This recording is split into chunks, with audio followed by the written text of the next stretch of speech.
ଜୟ ଜଗନ୍ନାଥ। ନମସ୍କାର। ଆଜି ଶନିବାର ନଭେମ୍ବର 22 ତାରିଖ। ଆସନ୍ତୁ ନଜର ପକାଇବା ଆଜିର ପ୍ରମୁଖ ଖବରଗୁଡ଼ିକ ଉପରେ। ଆଜିର ପ୍ରଥମ ଖବର, ଦୂରରୁ ଦିଶୁନି ପୁରୀ ଜଗନ୍ନାଥ ମନ୍ଦିର, ଧୂଆଁମୟ ପୁରୀ ସହର। ରାତିରୁ ସକାଳ ହେଲାଣି, ହେଲେ ନିଆଁ ଲିଭାଇବାକୁ ଅସକ୍ଷମ ହୋଇଛନ୍ତି ଅଗ୍ନିଶମ ବାହିନୀ। ତେବେ ପୁରୀଠାରେ ଥିବା ଲକ୍ଷ୍ମୀ କମ୍ପ୍ଲେକ୍ସ ମାର୍କେଟରେ ଘଟିଯାଇଛି ଏପରି ଏକ ଅଭାବନୀୟ ଘଟଣା।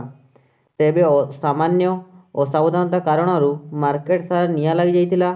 ତେବେ ନିଆଁ ଲାଗିଥିବା ଘଟଣାକୁ ଦେଖିଲା ପରେ ସେଠାରେ କାମ କରୁଥିବା ଲୋକ ସଙ୍ଗେ ସଙ୍ଗେ ଅଗ୍ନିଶମ ଟିମ୍କୁ ସୂଚନା ଦେଇଥିଲେ।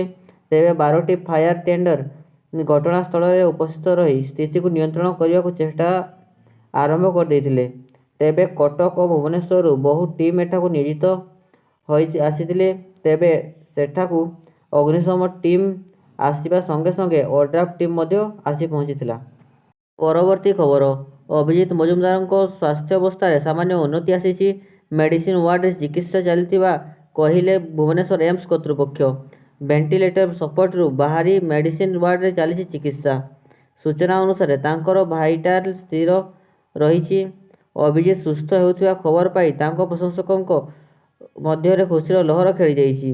ପ୍ରାୟ 2.5 ମାସ ପରେ ସେ କୋମାରୁ ଧୀରେ ଧୀରେ ବାହାରି ଆସୁଥିବା ଜଣାପଡ଼ିଛି।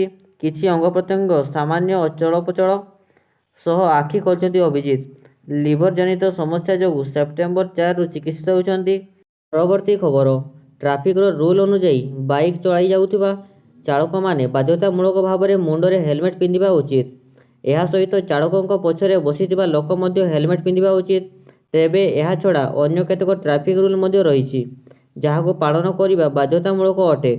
ତେବେ ସେହି ସବୁ ନିୟମଗୁଡ଼ିକ ହେଉଛି, ଗାଡ଼ିର ନମ୍ବର ପ୍ଲେଟ୍‌ଗୁଡ଼ିକ ଠିକ୍ ଭାବରେ ରହିବା ଦରକାର। କାରଣ ବହୁ ଗାଡ଼ି ଚାଳକ ଅଛନ୍ତି ଯେଉଁମାନେ ନିଜର ନମ୍ବର ପ୍ଲେଟ୍‌ରେ ନମ୍ବର ସହିତ ଅନ୍ୟ ସବୁ ଡିଜାଇନ ମଧ୍ୟ ଆଡ୍ ମଧ୍ୟ କରିଦେଇଥାନ୍ତି। ତେବେ ନମ୍ବର ପ୍ଲେଟ୍ ଯେଉଁ ସାଇଜର ରହିବା ଦରକାର ସେପରି ସାଇଜର ମଧ୍ୟ କରିବା ଦରକାର। ପରବର୍ତ୍ତୀ ଖବର, ରାଜ୍ୟରେ ବାଲି ଓ ପଥର ଖାଦାନ ପାଇଁ ନିଲାମ ହେବ ନାହିଁ। ଏଣିକି ଇ-ଲଟେରି ମାଧ୍ୟମରେ ଲିଜ୍ ପ୍ରଦାନ କରାଯିବ। ଲଘୁ ଖଣିଜ ସମ୍ପଦର ଆବଣ୍ଟନରେ ଏହି ନୂଆ ନିୟମ ମଞ୍ଜୁର ହୋଇଛି। ଲଘୁ ଖଣିଜ ଉତ୍ସଗୁଡ଼ିକ ଆବଣ୍ଟନ ଏବଂ କାର୍ଯ୍ୟକ୍ଷମତାକୁ ତ୍ୱରାନ୍ୱିତ କରିବା ସହ ଯୋଗାଣ ଚାହିଦା ମଧ୍ୟରେ ଥିବା ବ୍ୟବଧାନକୁ ହ୍ରାସ କରିବା ଏବଂ ସୁଲଭ ମୂଲ୍ୟରେ ଲଘୁ ଖଣିଜ ଯୋଗାଣ ପାଇଁ ଏହି ନିଷ୍ପତ୍ତି ସହାୟକ ହେବ ବୋଲି କୁହାଯାଉଛି। ଓଡ଼ିଶାରେ ୟୁନିଫର୍ମ ସେବାରେ ନିଯୁକ୍ତି ପରୀକ୍ଷା ପାଇଁ ଗୋଟିଏ ଆୟୋଗ ରହିବ। ଗଠନ ହେବ ୟୁନିଫର୍ମ ସେବା କର୍ମଚାରୀ ଚୟନ ଆୟୋଗ। ପୋଲିସ, ଅବକାରୀ ଓ ଜଙ୍ଗଲ ବିଭାଗର ୟୁନିଫର୍ମ ସେବାରେ ନିଯୁକ୍ତି ପାଇଁ ଏହି ଆୟୋଗ ପରୀକ୍ଷା କରିବ। ପରବର୍ତ୍ତୀ ଖବର, ବାଂଲାଦେଶରେ ଭୁଷୁଡ଼ିଲା ଏକାଧିକ କୋଠା, ପୋତି ହୋଇଗଲା ଏକାଧିକ ଲୋକଙ୍କ ଜୀବନ। କାହିଁକି ଭୁଷୁଡ଼ିଲା କୋଠା ବୋଲି ସେପଟେ ସତର୍କ ରହିବାକୁ କହିଲେ ଭୂକମ୍ପ ବିଜ୍ଞାନୀ ପ୍ରଫେସର।